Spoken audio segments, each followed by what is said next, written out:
அஸ்ஸலாமு அலைக்கும் வரஹ்மத்துல்லாஹி வபரகாத்துஹு. அன்பார்ந்த சகோதர சகோதரிகளே,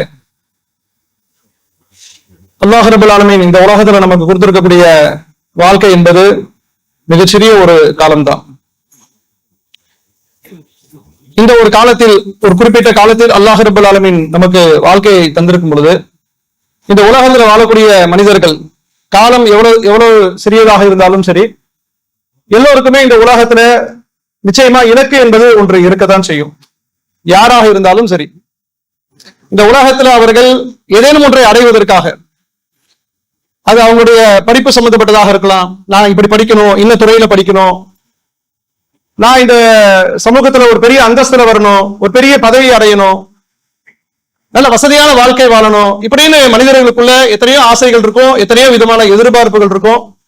அவர்களுடைய எதிர்பார்ப்புகளும் அவங்களுடைய ஆசைகளும் அவங்களுடைய டார்கெட் என்ன, நமக்கு இந்த வாழ்க்கை என்ன அப்படின்றத அவங்களுக்கு தீர்மானிக்கும். இப்படி முஸ்லிம்களாக இருக்கட்டும், முஸ்லிம் அல்லாதவர்களாக இருக்கட்டும், நிச்சயமாக இந்த உலகத்துல ஒரு இலக்கை நோக்கி கண்டிப்பாக அவர்கள் பயணம் செய்வார்கள். அல்லாஹ் ரப்பல் ஆலமீன் குர்ஆன்ல சொல்லி காட்டுறான், வலிகுல்லி விஜஹத்துன் ஹுவ முவல்லிஹா ஃபஸ்தபிகுல் ஹைராத் ஐனமா தகுனு யஅதி பிகுமுல்லாஹு ஜமீஅன் இன்னல்லாஹ அலா குல்லி ஷைஇன் கதீர். அல்லாஹ் இந்த வசனத்துல என்ன சொல்றான் அப்படின்னா, ஒவ்வொருவருக்கும் அல்லாஹ் அப்படியே சொல்றான், ஒவ்வொருவருக்கும் முன்னோக்கும் இலக்கு என்பது ஒன்று இருக்கும். கண்டிப்பா இந்த உலகத்துல அவன் வாழும் பொழுது அவனுக்குன்னு ஒரு ஆம்பிஷன், அவனுக்குன்னு ஏதேனும் ஒரு துறையில ஏதேனும் ஒரு விஷயத்துல ஒரு விதமான ஒரு கண்டிப்பா ஒரு ஈடுபாடு இருக்கும். அது அவனை என்ன செய்யும், அவனுடைய இலக்கை நோக்கி அவனை நகர செய்யும். அல்லாஹ் நமக்கு சொல்றான், இலக்கை நோக்கி எல்லா மனிதர்களும் அவர்களுக்கு எது டார்கெட்டோ அதை நோக்கி போகும் பொழுது நமக்கு அல்லாஹ் சொல்லி காட்டுகிறான், ஃபஸ்தபிகுல் ஹைராத், நீங்கள் நன்மை பக்கம் விரையுங்கள் அப்படின்னு அல்லாஹ் சொல்றான். நமக்கு எது இலக்காக இருக்கணுமா, ஃபஸ்தபிகுல் ஹைராத், நீங்கள் நன்மையின் பக்கம் விரையுங்கள். ஐனமா தகுனு யஅதி பிகுமுல்லாஹு ஜமீஅன், நீங்கள் எங்கிருந்த போதும் அல்லாஹ் உங்களை ஒன்று திரட்டுவான்.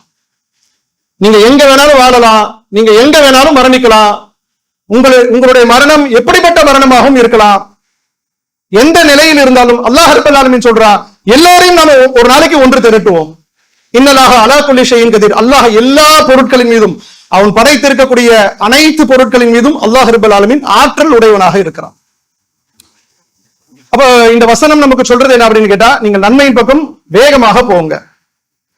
அப்படி நன்மையின் பக்கம் நாம வேகமாக செல்லும் பொழுது, விரைந்து செல்லும் பொழுது நமக்கான இலக்கு எதுவாக இருக்கும், நம்ம எதை நம்புறோமோ அதுதான் கண்டிப்பாக நம்முடைய இலக்காக இருக்கும். இறை நம்பிக்கையாளர்களுக்கு நிச்சயமாக சொர்க்கம் தான் இலக்காக இருக்க முடியும்.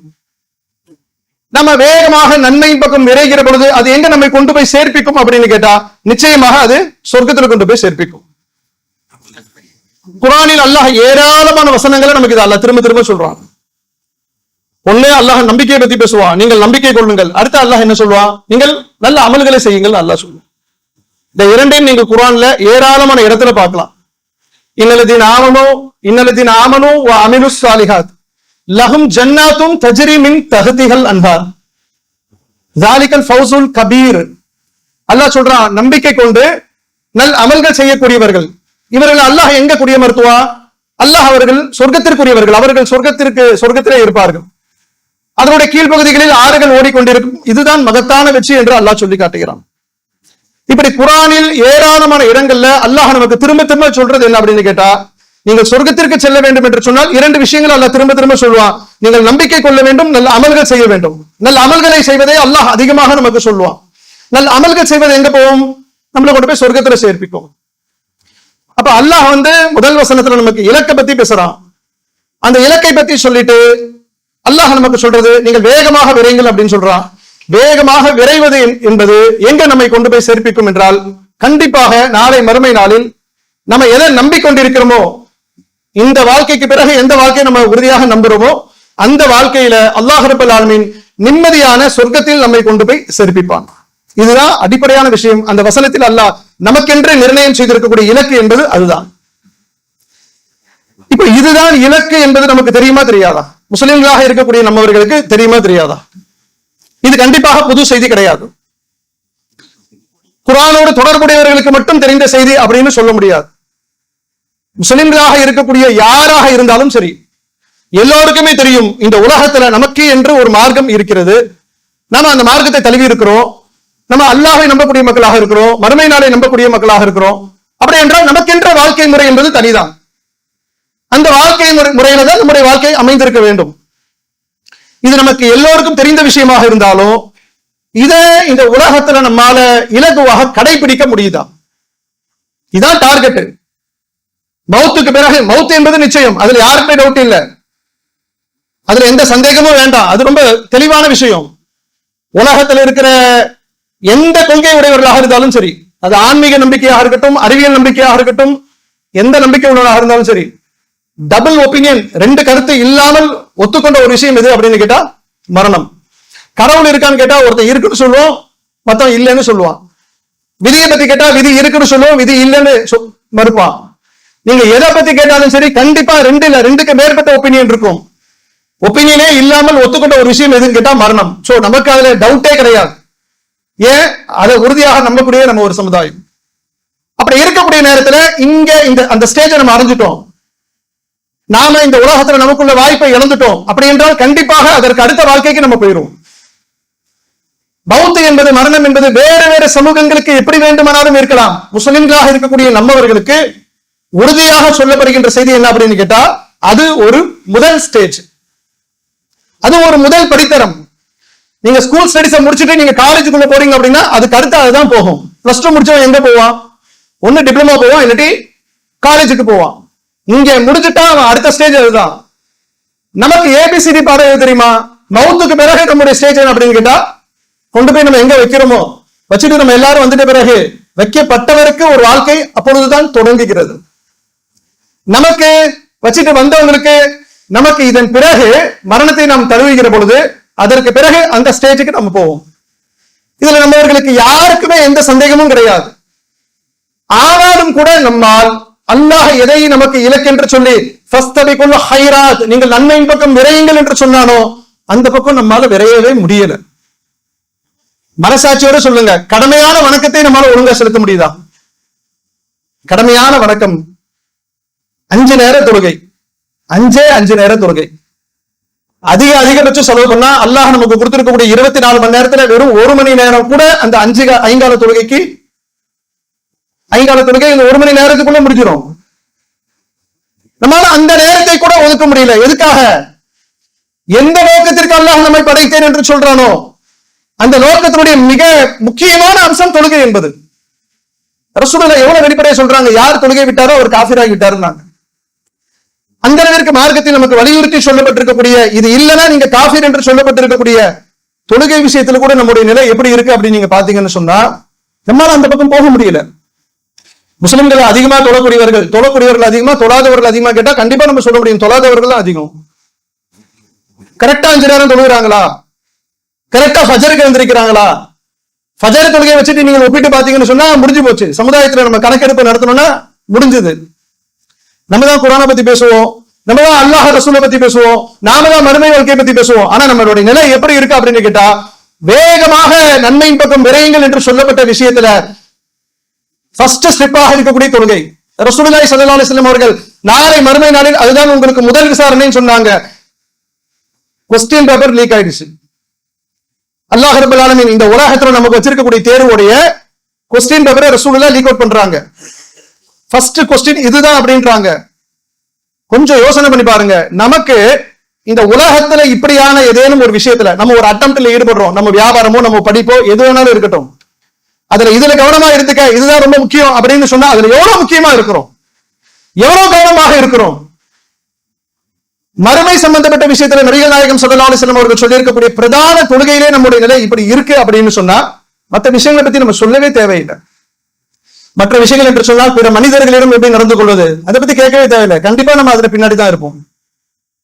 அல்லாஹ்வுக்கு செய்கின்ற வணக்கத்திலே நம்ம எப்படி இருக்கிறோம் அப்படின்னு சொன்னா கொடுக்கல் வாங்கல எப்படி இருப்போம், பிற மனிதர்களோடு பேசக்கூடிய பேச்சில நம்ம எப்படி இருப்போம், மற்ற எல்லாத்திலையும் நம்முடைய தனி நபர் வாழ்க்கையில் எப்படி இருப்போம், நம்முடைய தனிநபர் ஒழுக்கம் எப்படி இருக்கும், ஏன் எல்லாத்திலையும் நாம பின்னாடி இருக்கிறோம் என்பதை நாம யோசிச்சு பார்த்தோம் அப்படின்னு சொன்னா இந்த உலக வாழ்க்கை அப்படித்தான் அல்லாஹ் அமைச்சிருக்கிறான்.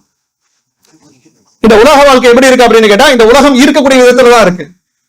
நமக்கு சொல்லப்பட்ட உபதேசம் எல்லாம் காதுல விடும், நம்ம நிறைய கேட்போம், இது புதுசல்ல, நம்ம நிறைய கேட்டு இருக்கிறோம், நாமே நிறைய படிச்சிருக்கிறோம். இங்க உட்கார்ந்து இருக்கக்கூடிய எத்தனையோ பேருக்கு திருமறை குர்ஆனோடு தொடர்பு இருக்கும், எத்தனையோ வசனங்களை நம்ம படிப்போம், எத்தனையோ உபதேசம் கேட்போம், எல்லாமே நம்ம காதுல விழும், எல்லாமே நம்ம கண்கள்ல படும். அப்ப கூட நம்முடைய வாழ்க்கை முறை எப்படி இருக்கும் அப்படின்னு கேட்டா, அல்லாஹ் ரப்பல் ஆலமீன் எப்படி நமக்கு சொன்னானோ அப்படி இருக்காது, அதுக்கு மாற்றமாக இருக்கும். பெரும்பாலான விஷயங்களில் அல்லாஹுக்கும் தூதருக்கும் நிறைய முரணாக நம்ம நடப்போம். என்ன காரணம் அப்படின்னு கேட்டா, இந்த உலகத்தில் ஷைத்தான் அப்படித்தான் இறை நம்பிக்கையாளர்களை அழைச்சிட்டு போவான். அவனுக்கு வேலை என்ன? வழிகெடுக்கிறது தான் வேலை. அவன் இலகுவாக ஆசை வார்த்தைகளை சொல்லுவான், நாம அந்த ஆசை வார்த்தைக்கு அடிபணிந்து அதன் பின்னால் அப்படியே செல்லக்கூடியவர்களாக இருக்கும். அல்லாஹும் அவனுடைய தூதரும் என்ன சொல்றாங்க அப்படின்னு கேட்டா, உங்கள் மரணத்தை பற்றி நீங்கள் நினைவு கூறுங்கள்ன்றாங்க, உங்களுடைய மௌத்தை பத்தி நீங்க யோசிச்சு பாருங்க அப்படின்றாங்க. மற்ற சமுதாயத்திற்கு அது ரொம்ப பாரமான ஒரு வார்த்தை. எல்லோருமே வாழ்க்கை பத்தியும் வாழ்றதை பத்தி தான் யோசிப்பாங்க. நம்ம எவ்வளவு காலம் வாழுவோம் அதை பத்தி யோசிப்பாங்க. முடியாத நேரத்துல ரொம்ப மோசமான கண்டிஷன்ல கொண்டு போயிட்டு அவரை மருத்துவமனையில சேர்க்கக்கூடிய நேரத்துல கூட மரண சிந்தனை என்பது அவங்களுக்கு பயத்தை தான் ஏற்படுத்தும். எப்படியாவது செலவு பண்ணி தப்பிச்சு வந்துட மாட்டோமா? எல்லோரும் அப்படித்தான் ஆசைப்படுவோம், நாமளும் அப்படித்தான் ஆசைப்படுவோம். நம்ம குடும்பத்துல ஒருத்தரை கொண்டு போயிட்டு நம்ம ஆஸ்பத்திரியில சேர்த்துட்டு நல்லபடியா மூத்தா போயிட்டு வாங்க அப்படி நம்ம சொல்ல மாட்டோம். காப்பாத்துறதுக்கு எல்லோரும் முயற்சி செய்வோம், அது இல்ல பிரச்சனை. மரணத்தை பற்றி என்னுடைய முடிவு வந்து விட்டது அப்படின்ற சிந்தனையை நம்ம ஊட்டுவோமா அப்படின்னு கேட்டா அப்படி ஊட்ட மாட்டோம். அது சொல்லப்படுமா அப்படின்னு கேட்டா சொல்லப்படாது. ஆனால் இஸ்லாம் என்ன தெரியுமா சொல்லுது? நபிகள் நாயகம் ஸல்லல்லாஹு அலைஹி வஸல்லம் என்ன சொல்றாங்க அப்படின்னு கேட்டா, நீங்கள் மரணத்தை அதிகமாக நினைவு கூறுங்கள். ஏன் என்று கேட்டால், அது மரணம் உங்களுக்கு உங்களுடைய இந்த உலகத்தினுடைய ஆசைகளை இது கட்டுப்படுத்தும், மறுமையினுடைய அச்சத்தை சிந்தனை உங்களுக்கு அதிகப்படுத்தும். அப்ப அதுக்கு ரசூலுல்லாஹி ஸல்லல்லாஹு அலைஹி வஸல்லம் என்ன சொல்றாங்க அப்படின்னா, நீங்க கபர்ஸ்தானுக்கு போங்கன்றாங்க. மௌத்து ஏற்படும் பொழுது அந்த மரணத்தில் பங்கெடுக்கக்கூடியவர்கள் கபர்ஸ்தானுக்கு போவோம், அந்த அடக்கத்துல நம்ம பங்கெடுப்போம். நபிகள் நாயகம் ஸல்லல்லாஹு அலைஹி வஸல்லம் என்ன சொல்றாங்க அப்படின்னு கேட்டா, சாதாரணமாக உங்களுடைய மரணத்தை நீங்கள் நினைவுபடுத்துவதற்காக நீங்கள் பொது மையவாடிக்கு செல்லுங்கள் என்று சொல்றாங்க. சாதாரணமா இருக்கும்போது எந்த மௌத்தும் இல்ல, எந்த ஜனாசா அடக்கமும் இல்ல, ஆனாலும் கூட நீங்கள் பொது மையவாடிக்கு போங்க. அப்படி செல்லுவது உங்களுக்கு மௌத்தை நினைவுபடுத்தும்.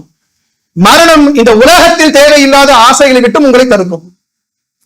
நமக்கு என்ன வாழ்க்கை என்பதை நமக்கு புரிய வைக்கும். அங்க போய் அங்க உள்ள நுழையும் பொழுது நமக்கு ஒரு துவா சொல்லப்படுது. நீங்க நல்லா யோசிச்சு பாருங்க. இந்த உலகத்தினுடைய செல்வத்தை பத்தி ரசூலுல்லாஹ் சொல்லும் பொழுது, எதை நீங்க பிறருக்கு கொடுத்தீங்களோ அது மட்டும்தான் உங்களுக்குரியதுன்றாங்க. நான் நிறைய சம்பாதிச்சிருக்கிறேன், கோடான கோடி சொத்து இருக்கு, எனக்கு வீடு இருக்கு, வியாபாரம் இருக்கு, பெரிய பொருளாதாரத்தை நான் வச்சிருக்கிறேன். நபிகள் நாயகம் ஸல்லல்லாஹு அலைஹி வஸல்லம் அவர்கள் என் உழைப்பில் சம்பாதித்த செல்வமாக இருந்தாலும் அது உங்களுக்கு உரியது இல்லைன்றாங்க ரசூலுல்லாஹ். அது உங்களுக்கு உரியது இல்லை, அது உங்க வாரிசுக்குள்ளது. நீங்க மௌத்தா போயிட்டீங்கன்னு சொன்னா மௌத்து முடிஞ்சு கொண்டு போய் அடக்கம் செஞ்சு வச்ச பிறகு உட்கார்ந்து கணக்கு பார்க்க ஆரம்பிச்சிருவாங்க. வாப்பா விட்டுட்டு போனது என்ன, உம்மா விட்டுட்டு போனது என்ன, எல்லாமே பங்கு போடப்படும். அது உங்களுக்கு ஒண்ணது கிடையாதுன்றாங்க. எதை நீங்க பிறருக்கு கொடுத்தீர்களோ அது மட்டும்தான் உங்களுக்கு உரியதுன்றாங்க. உலகத்தை பத்தியும் உலகத்தினுடைய பொருளாதாரத்தை பத்தியும் மார்க்கம் நமக்கு திரும்ப திரும்ப சொல்லும் பொழுது ரொம்ப எச்சரிக்கையா இருங்க, இந்த உலகத்தினுடைய செல்வத்தை ரொம்ப ஆசைப்பட்டாதீங்க அப்படின்ற எச்சரிக்கை அதிகமா சொல்லப்பட்டிருக்கு. ஆனால் நீங்கள் கபர்ஸ்தானுக்கு போகும்போது, மையவாடிக்கு போகும்போது ஒரு துவா நமக்கு சொல்லப்பட்டிருக்கு. ஆனா நம்மள நிறைய பேர் அந்த துவாவை மனப்பாடமும் செய்யல, அதை சொல்லிட்டு நம்ம உள்ள போறதும் கிடையாது. குறைந்தபட்சம் தமிழ்லயாவது சொல்லிட்டு போகலாம். அதை ரசூலுல்லாஹி ஸல்லல்லாஹு அலைஹி வஸல்லம் சொல்றாங்க. பொது மையவாடிக்கு நீங்க செல்லும் பொழுது அது ஜனாசா அடக்கமா இருக்கலாம், இல்லாம இருக்கலாம். நீங்கள் உள்ள போகும்போது அஸ்ஸலாமு அலைக்கும் அஹ்லத் தியாரி மினல் முஃமினீன வல் முஸ்லிமீன், மூமினான முஸ்லிமான இந்த இடத்தின் சொந்தக்காரர்களே என்று அவர்களுக்கு அஸ்ஸலாமு அலைக்கும் சொல்றோம். நம்ம இப்ப அவர்கள் அந்த இடத்தின் சொந்தக்காரர்களாக மாறிட்டாங்க. நமக்கு எவ்வளவு சொத்து இருந்தாலும் நம்ம அந்த இடத்தின் சொந்தக்காரர்கள் இல்லையா? நம்ம யாருக்கு கொடுக்கிறோமோ பிறருக்கு நம்ம கொடுக்கிறோம், தர்மம் செய்கிறோம், பசி போக்குறோம், ஏழைகளுக்காக கொடுக்கிறோம், ஜகாத்தா கொடுக்கிறோம், சதக்காவா கொடுக்கிறோம், அல்லாஹ்வுக்காக கொடுக்கிறோம், அது எல்லாம் நமக்கு உள்ளது. ஆனா பத்திரத்தை கையில வச்சிருக்கிறோம், பேர் என் பேர்ல இருக்கு, அது உங்களுக்கு உரியது இல்லைன்றாங்க ரசூலுல்லாஹ். அஸ்ஸலாமு அலைக்கும் அஹ்லத் தியாரி, நில உடைமைக்காரர்களே அவர்களுக்கு அஸ்ஸலாமு அலைக்கும். இப்ப அவங்க இந்த நிலத்தின் சொந்தக்காரர்களாக ஆயிட்டாங்க. கொண்டு போயிட்டு அங்க வச்சுட்டோம், அடக்கம் பண்ணிட்டோம் அப்படின்னு சொன்னா பொது மையவாடியில் இருக்கக்கூடிய அத்தனை பேருக்கும் சலாம் சொல்லிவிட்டு உள்ள போகிறோம். இன்னா இன்ஷா அல்லாஹு லாஹிகுன், அல்லாஹ் நாடினால் நாங்களும் உங்களோடு வரக்கூடியவர்களே. இந்த வார்த்தையை வேற எங்கேயாவது யோசனை பண்ணி பார்க்க முடியுமா? வேற வேற ஆன்மீக நம்பிக்கையில இருக்கிறாங்களே, எல்லோரும் மரணத்தை நம்ப தானே செய்யறாங்க. யாருக்காவது இப்படியான ஒரு வார்த்தையை சொல்ல முடியுமா? இன்ஷால்லா இன்ஷால்லா நான் பணக்காரன் ஆறேன், இன்ஷால்லா நான் வீடு கட்டுறேன், இன்ஷால்லா நான் கல்யாணம் முடிக்கிறேன், இன்ஷால்லா படிச்சு நான் பெரிய ஆள் ஆகுறேன், இது எல்லாத்துக்கும் நம்ம இன்ஷால்லா சொல்லுவோம். இன்னா இன்ஷா அல்லாஹு லாஹிகுன், அல்லாஹ் நாடினால் இந்த உடைமைக்காரர்களே அல்லாஹ் நாடினால் நாங்களும் வரோம், பின்னாடியே வரப்போறோம். நீங்க முந்தி போயிட்டீங்க, நான் பிந்தி வரப்போறோம். ஏன் எதுக்காக அப்படின்னு கேட்டா இந்த சிந்தனை இருக்கு பாருங்க. இந்த சிந்தனை நம்ம என்ன செய்யும் என்று கேட்டால், நமக்கு ஒரு குறிப்பிட்ட காலங்கள் அல்லாஹ் நமக்கு கொடுத்திருக்கிறான், அதை நமக்கு புரிய வைக்கும். இதை நமக்கு இது நமக்கு சொல்லப்பட்ட பாடமாக இருந்தாலும் சரி, அதை நம்மால புரிய முடியாத அளவிற்கு ஷைத்தான் இந்த உலகத்துல நம்ம தடுத்து வைப்பான். நீ போ, இன்னும் உனக்கு ரொம்ப காலம் இருக்கு, இப்பதானே 30 வயசு, அதுக்குள்ள பத்தி என் மௌத்தை பத்தி யோசிக்கிற. நீங்க பாருங்க, நம்ம சமுதாயத்துல அல்லாஹ் நல்ல ஆஃபியத்தை கொடுத்திருக்கும் போது, நல்ல ஆரோக்கியத்தை கொடுத்திருக்கும் போது, அந்த காலகட்டத்தை எல்லாம் தொலைத்தவர்கள் வயோதிக பருவத்துல நின்று தொழுங்கள் என்று சொல்லப்பட்டிருக்கல. ரமலான் மாசம் வருது, அந்த ரமலான் மாசத்துல நீங்க ரமலான் மாத தொழுகை அடையுங்கள் என்று நமக்கு சொல்லி இருக்கலாம். அந்த ரமலான் மாதத்தை பற்றி சொல்லும் பொழுது அந்த கியாம் நிலை இருக்கு பாருங்க, நின்று வணங்கக்கூடிய வணக்கம் இருக்கு பாருங்க, இதை நபிகள் நாயகம் ஸல்லல்லாஹு அலைஹி வஸல்லம் அவர்கள் பிரத்யேகமாக சொல்றாங்க. யார் நம்பிக்கையுடனும் நன்மை எதிர்பார்த்தும் ரமலானிலே நின்று தொழுகிறார்களோ, ஏன் அந்த நின்று என்ற வார்த்தையை பயன்படுத்துறாங்க ரசூலுல்லாஹ்? தொழுகையினுடைய முதல் நிலை என்ன? தக்பீரே தஹ்ரீமா, தக்பீரே தஸ்லீமா. அல்லாஹ் அக்பர் என்று தக்பீர் கட்டுறோம், எல்லாமே தடை செய்யப்பட்டது. சாப்பிட முடியாது, பேச முடியாது, ஒன்னும் செய்ய முடியாது, தடை செய்யப்படுது. தக்பீரே தஸ்லீமா. தொழுகை என்பது சலாம் கொடுத்தால் முடிவு வருது, அஸ்ஸலாமு அலைக்கும் சொன்னா முடிவுக்கு வருது. இந்த தொழுகையில ஃபர்ஸ்ட் நிலை என்பது நின்று தொழுவது. முடியல, எங்களால நின்று தொழ முடியல, பள்ளிவாசல் கட்டினால் ஒரு மர்க்கஸை கட்டினா நம்ம என்ன செய்யறோம்? 10 சேரை வாங்கி போடுறோம். எதுக்கு? அல்லாஹ் ரப்பல் ஆலமீன் நிற்கக்கூடிய பருவத்தில் இருந்தவர்கள் இப்ப நிற்க முடியல, அவங்களால ருக்கு செய்ய முடியல, சுஜூது செய்ய முடியல, அப்படியான நிலை வரும். இப்படியே இருப்போம், எந்த உத்தரவாதமும் இல்ல. காலம் பாருங்க எவ்வளவு வேகமா ஓடுது, கண்ணுக்கு முன்னாடி நம்ம பார்த்துட்டு இருக்கிறோம்.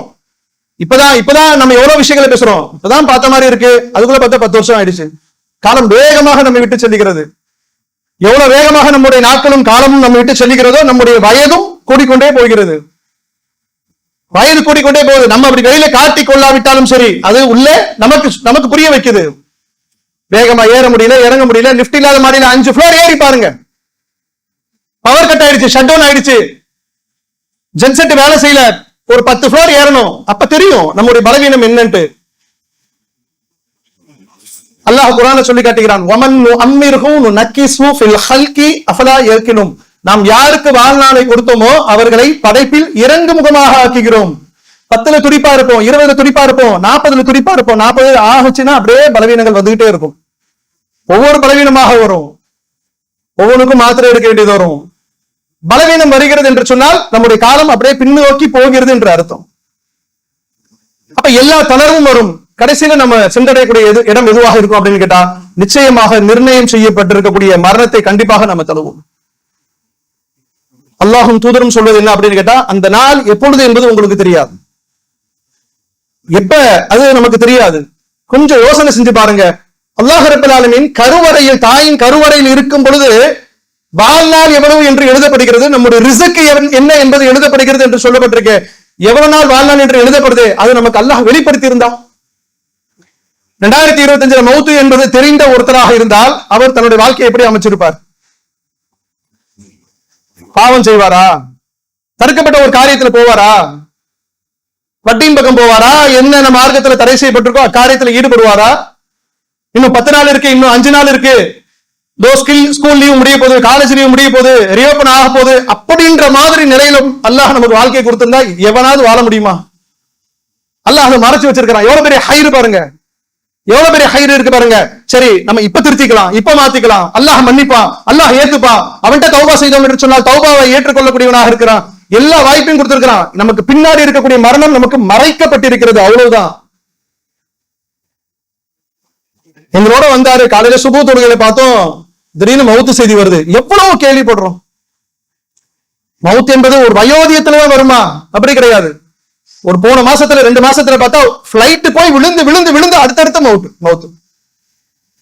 எத்தனை மரண செய்திகளை தொடர்ச்சியாக நம்ம பார்த்தோம். அப்ப என்ன மரணம் என்பது எப்படி எங்க அல்லாஹ் ரப்பல் ஆலமீன் அவன் நாடிய நேரத்துல நாடியவர்களுக்கு அது வந்துடும். அது வந்து விட்டது என்று சொன்னால் வாசல்கள் அடைக்கப்படுகிறது, நாம் அமல் செய்கின்ற வாசல்கள் அடைக்கப்படுகிறது.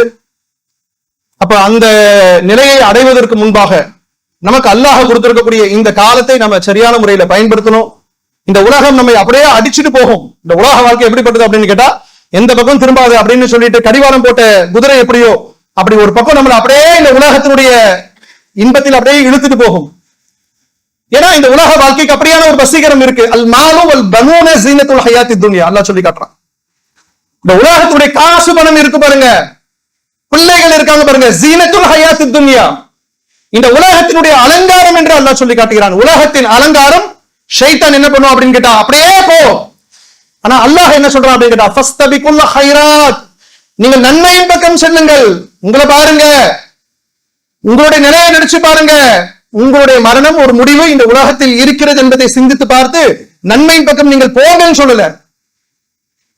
நமக்கு தஹபல் ஹைரத்னு சொல்லல, ஃபஸ்தபிகுல் ஹைரத், நன்மையின் பக்கம் செல்லுங்கள் என்று சொல்லப்படல, நன்மையின் பக்கம் விரையுங்கள், ஓடுங்கள் என்று சொல்லப்பட்டிருக்கு. ஏன்? வேகமா போ. எப்போ உனக்கு உன்னுடைய முடிவு வரும் என்று தெரியாது, வேகமா போ, இருக்கிற வாய்ப்பை பயன்படுத்திக்கொள் என்று நமக்கு மார்க்கம் சொல்லுகிறது. அல்லாஹும் அவருடைய தூதரும் அதிகமாக வலியுறுத்தி சொல்லுகிறார்கள். எனவே நமக்கு அல்லாஹ் கொடுத்திருக்கக்கூடிய இந்த சந்தர்ப்பம் தான் ஒரே சந்தர்ப்பம். நபி ஸல்லல்லாஹு அலைஹி வஸல்லம் அவர்கள் நாம கேட்கக்கூடிய துஆ பிரார்த்தனையை பத்தி சொல்லும் பொழுது இது ஒரு இபாதத் என்று சொல்லி காட்டினார்கள். அத்வாவு ஹுவல் இபாதா, நம்ம கேட்கக்கூடிய துஆ பிரார்த்தனை என்பது அது ஒரு இபாதத் என்று ரசூலுல்லாஹி ஸல்லல்லாஹு அலைஹி வஸல்லம் அவர்கள் சொல்லி காட்டியிருக்கிறார்கள். நம்ம நிறைய கேட்கணும், அல்லாஹ்விடத்துல நிறைய பிரார்த்தனைகள் கேட்கணும். ஏன்னா இருக்கும்போது நாம பிரார்த்தனை செய்ய முடியும். நாம போயிட்டோம் அப்படின்னு சொன்னா நமக்காக மத்தவங்க பிரார்த்தனை செய்வாங்க. எனவே நம்ம இருக்கிற காலத்துல எதுவெல்லாம் பிரார்த்தனைக்கு ஏற்ற நேரங்களோ, அது தொழுகை முடிந்த நேரமாக இருக்கலாம், எந்த நேரத்துல எதை பத்தினாலும் சரி, நம்மை பத்தி கேட்கலாம், நம்ம குடும்பத்தாருக்காக கேட்கலாம், இப்படின்னு நம்ம கேட்க வேண்டிய நமக்கு நம்மை முன் சென்றவர்களுக்காக கேட்கலாம். நிறைய பேர் பாக்குறவங்க என்ன சொல்லுவாங்க, எனக்காக துவா செய்யுங்கன்னு. ஒரு முடியாதவங்க சொல்லுவாங்க, எனக்காக துவா செய்யுங்க, எங்க வாப்பா உடம்பு சரியில்லாம இருக்காரு, துவா செய்யுங்க. ரொம்ப கஷ்டத்துல இருக்காரு சொல்லுவாரு, எனக்காக துவா செய்யுங்க, வியாபாரம் ரொம்ப கம்மியா இருக்கு, பொருளாதாரத்துல ரொம்ப கஷ்டப்படுறோம் அப்படின்னு கேட்பாங்க. இப்படி யாராவது நமக்கு சொன்னாங்கன்னா நினைவுபடுத்தி துவா செய்யக்கூடிய பழக்கம் உள்ளவர்களாக நம்ம இருக்கணும். அதே சமயத்துல நம்ம பிரார்த்தனை செய்கின்ற பொழுது நாம் நம்மை சேர்ந்த துவாக்களை தாண்டி உலகில் வாழக்கூடிய அனைத்து மக்களுக்காகவும் கேளுங்க, எல்லா மக்களுக்காகவும் கேளுங்க. குறிப்பாக உலகத்தில் வாழ்கின்ற இறை நம்பிக்கையாளர்களுக்காக, மூமின்களுக்காக அதிகமாக கேளுங்க. அல்லாஹ் ரப்பல் ஆலமீன் இந்த உலகத்துல நாம இந்த உலகத்துல நம்முடைய வாழ்க்கை முறையில நம்ம நிறைய தவறு செய்யறோம், பாவம் செய்யறோம். அல்லாஹ் நம்மை மன்னிக்கிறோம். எல்லாருக்காகவும் கேளுங்க, எல்லாருடைய பாவங்கள் மன்னிக்கப்படணும்னு கேளுங்க. அதே போல இந்த உலகத்துல நாம பல சோதனைகளை சந்திக்கிறோம், அந்த சோதனைகளுக்காக கேளுங்க. ஆட்சியாளர்களால் ஏராளமான கொடுமைகளுக்கு உள்ளாகிறோம், அதற்காக கேளுங்க. கையேந்திட்டு எனக்காக, என்னுடைய வாப்பாக்காக, உமாக்காக, என்னுடைய வியாபாரத்துக்காக, என்னுடைய அபிவிருத்திக்காக அப்படியே நம்ம போயிடாம நம்மை சுற்றி வாழ இது என்னன்னு கேட்டா இப்படிதான் மார்க்கம் நமக்கு சொல்லுது. அத்தீனு நசிகா, மார்க்கம் என்று சொன்னாலே அடுத்தவர்களுக்கு நலம் நாடுதான். நம்ம இங்க நல்லா இருக்கோம், நம்ம சுத்தி இருக்கிறவங்க எல்லாருமே நல்லா இல்லை. நம்ம சுத்தி இருக்கக்கூடிய எவ்வளவு சம்பவங்கள், எவ்வளவு பிரச்சனை நம்ம கேள்விப்படதான் செய்யறோம். தொடர்ச்சியாக உலகளாவிய அளவுல முஸ்லிம்களுக்கு எதிராக நடைபெறுகின்ற எத்தனை விதமான கொடுமைகளை நம்ம பார்த்து கொண்டுதான் இருக்கிறோம். எல்லா மக்களுக்காக மனமுருகி கேளுங்க. இப்படி கேட்கக்கூடிய துவா இருக்கு பாருங்க, இது இன்னொருத்தருக்காக நம்ம கையேந்த போது, பாலஸ்தீன மக்களுக்காக நம்ம கையேந்தி பிரார்த்தனை செய்கிற பொழுது, இந்தியாவில் வாழ்கின்ற வட மாநிலங்களில் இருக்கக்கூடிய முஸ்லிம்களுக்கு எதிராக நடைபெறுகின்ற கொடுமைகளை நினைத்து நம்ம கையேந்தும் போது, அவன் குடியுரிமை திருத்த சட்டம் கொண்டு வரா, பொது சிவில் சட்டம் கொண்டு வரா, வக்ஃபாரிய திருத்த சட்டம் கொண்டு வரா, இங்க பிடிச்சுக்கிட்டு ஒரு மலையை பிடிச்சுக்கிட்டு இங்க எப்படி தர்கா இருக்கலாம், இங்க எப்படி வழிபடலாம், நீ எப்படி இங்க கறி சாப்பிடலாம், இங்க தமிழ்நாட்டுக்குள்ள கொண்டு வரா. அப்ப இவர்கள் எல்லாம் இந்த ஆட்சியாளர்களுடைய சிந்தனை எப்படி இருக்கு அப்படின்னு கேட்டா, நிம்மதியா இங்க சிறுபான்மை மக்கள் இருக்கக்கூடாது. ஒரு பதற்றம், ஒரு பயம் கொடுக்கப்பட்டு கொண்டே இருக்கணும், ஒரு அச்சுறுத்தல் இருந்து கொண்டே இருக்கணும்.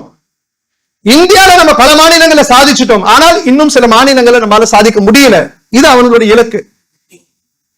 இந்த இலக்கை அவன் நிர்ணயம் செய்வதன் காரணமாக அவனால் அடைய முடியாது. அல்லாஹ் ரப்பல் ஆலமீன் இந்த உலகத்துல இந்த கொடுங்கோலர்களிடம் அல்லாஹ் நமக்கு ஒரு சோதனையை வைத்திருப்பான் என்று சொன்னால், அந்த சோதனை நம்ம சந்திக்க தான் வேண்டியிருக்கும். இன்னைக்கு நம்ம சந்திக்கக்கூடிய சோதனைகளும் அதுல உள்ளதுதான். அவன் தீர்மானிக்கிறது இல்ல. அல்லாஹ் ரப்பல் ஆலமீன் இந்த உலகத்துல நம்மளை சோதிக்கிறான். யார் மூலமா சோதிக்கிறான்? அக்கிரமக்காரர்கள் மூலமாக நம்மளை சோதிக்கிறான். அவ்வளவுதான். இறை நம்பிக்கையாளர் நாங்கள் இப்படி எடுத்துக்கொள்வோம். கையேந்தி கேளுங்க, கையேந்தி பிரார்த்தனை செய்வோம். ஏன் என்று கேட்டால் நபிகள் நாயகம் ஸல்லல்லாஹு அலைஹி வஸல்லம் அவங்க சொன்னாங்க, பிரார்த்தனை என்பது விதி என்பது அல்லாஹ் ரப்பல் ஆலமீன் வானங்களையும் பூமியையும் படைப்பதற்கு 50,000 ஆண்டுகளுக்கு முன்பாக முடிச்சுட்டான். அவன் களம் எழுதுவதற்கு உத்தரவு போட்டான், அது எல்லாத்தையும் எழுதி முடிச்சிருச்சு. உலகம் அழியும் நாள் வரைக்கும், தீர்ப்பளிக்கப்படுகின்ற நாள் வரைக்கும் உள்ளது எல்லாமே எழுதப்பட்டுருச்சு. ரசூலுல்லாஹ் சொன்னாங்க, பிரார்த்தனை விதியில் மாற்றத்தை ஏற்படுத்தும். விதியை எதுவுமே மாத்தாது, துவாவை தவிர. அந்த துவா கூட எப்படி இருக்கும் விதியில் அப்படின்னு கேட்டா, இந்த பிரார்த்தனையின் மூலமாக இந்த சோதனைகளில் இருந்து இவர் விடுபடுவார், இவர்கள் விடுபடுவார்கள் என்று அந்த விதியில இருக்கும். அப்படி இருந்தா மட்டும்தான் அதுவும் மாற்றம் பெறும். எனவே பிரார்த்தனை என்பது நமக்காக மாத்திரம் இல்லாமல் அதிகமாக கேளுங்க, சமூகத்திற்காக கேளுங்க, அனைத்து முஸ்லிம்களுக்காக கேளுங்க, முஸ்லிம் மக்களுடைய நேர்வழிக்காக கேளுங்க, முஸ்லிம் சமூகத்தினுடைய பாதுகாப்பிற்காக கேளுங்க. பிறருக்காக நமக்கு கையேந்தும் பொழுது, பிரார்த்தனை செய்கின்ற பொழுது நிச்சயமாக அது நமக்கு உள்ளத்தில் அச்சத்தை அதிகமாக ஏற்படுத்தும். கையேந்தி படைத்தவனிடம் நாம ஏற்படுத்துகின்ற ஒரு தொடர்பு இருக்கு பாருங்க, அது நம்மை பக்குவப்படுத்தும், நம்முடைய செயல்களை சீர்படுத்தும். நம்ம கேட்கறதெல்லாம் யாருக்காக? இன்னொருத்தருக்காக, இன்னொரு சமூகத்திற்காக, இன்னொரு மக்களுக்காக நம்ம கேட்கிறோம். பிறருக்காக நம்ம கேட்கின்ற பொழுது, அவர்களிடம் நலவுக்காக நம்ம கேட்கின்ற பொழுது, நம்ம இடத்துல இருக்கக்கூடிய தீமைகள் நமக்கு உறுத்தலை ஏற்படுத்தும். நாம இப்படி செய்யறோமே, நம்ம பாவத்துல நீடிச்சிட்டு இருக்கிறோமே, நாம இந்த நற்காரியம் செய்யாம இருக்கிறோமே, நம்ம கிட்ட ஒரு ஃபஜர் கூட இல்லாம இருக்கு என்பதையெல்லாம் நமக்கு உள்ள உறுத்தும். பிரார்த்தனை என்பது வெறும் பிரார்த்தனை அல்ல, அது நம்மையும் செம்மைப்படுத்தக்கூடிய, சீர்படுத்தக்கூடிய ஒன்றாக இருக்கிறது. அல்லாஹ் ரப்பல் ஆலமீன் அதிகம் அதிகம் பிறருக்காக பிரார்த்தனை செய்யக்கூடிய மக்களாக, அதன் மூலமாக பிரார்த்தனை செய்கின்ற நமக்காக மலக்குமார்கள் பிரார்த்தனை கேட்கக்கூடிய பாக்கியத்தை பெறுகின்ற நன்மக்களாக நம்மை ஆக்கி அருள் புரிய வேண்டும் என்று கூறி நிறைவு செய்கிறேன். வாஹிர் தவானா அல்ஹம்துலில்லாஹி ரப்பில் ஆலமீன். அஸ்ஸலாமு அலைக்கும் வரஹ்மத்துல்லாஹி வபரகாத்துஹு.